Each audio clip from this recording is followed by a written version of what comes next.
News express YouTube वाहिनी, आपल्या मनातली सर्वसामान्य जनातली।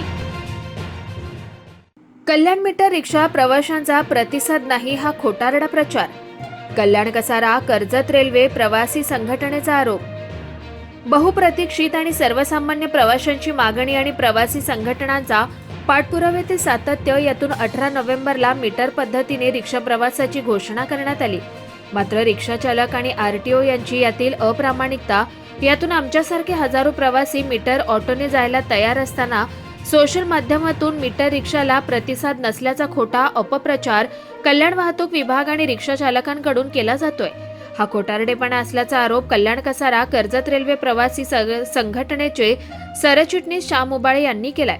2 महिन्यांपूर्वी रिक्षा युनियन आणि वाहतूक अधिकारी श्री आशुतोष बारकुल यांनी प्रवाशांचे मत लक्षात न घेता प्रवासी वाहतूक भाडेवाढ केली।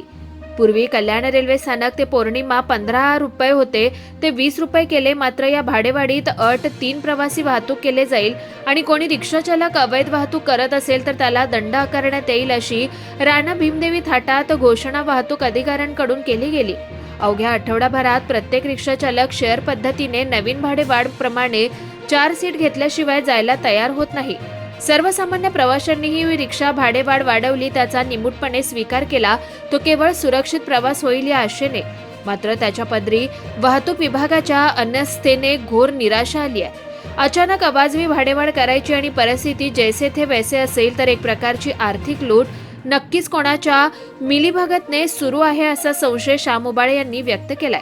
18 नोव्हेंबरला मीटर पद्धतीने एक रिक्षा रांग असेल अशी घोषणा करण्यात आली। मात्र या रांगेत कुठल्याही रिक्षा लागत नाहीत। याशिवाय येथे अनधिकृतपणे इतर खाजगी गाड्या उभ्या केल्या जातात। एकही वाहतूक पोलीस या ठिकाणी रिक्षा रांगेत का नसतात याच्यावर देखरेख करत नाहीत।